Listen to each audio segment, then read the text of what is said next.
మస్తు ఓవర్ చేస్తుండేడు.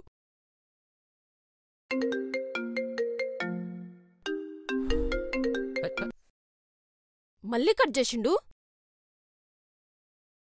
నిన్ను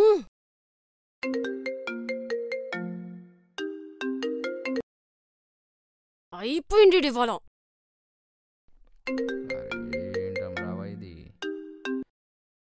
పెట్టు ఫోన్, తర్వాత మాట్లాడతానని చెప్పినా కదా. This is too much. No ఇప్పుడే చెప్తావు.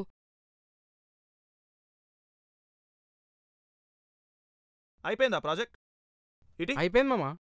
అరే వదిలేరా పోయి, బొంగులు ప్రాజెక్ట్ చేసేటప్పుడు చేద్దాం పరా. మూవీకి వెళ్దాం. Okay joker. సరే ఆగరా పోయి, అన్నిట్లో దూరుతూనే ఉంటావు. నువ్వు బుక్ చేయరా. నేనెందుకు చేయాలి?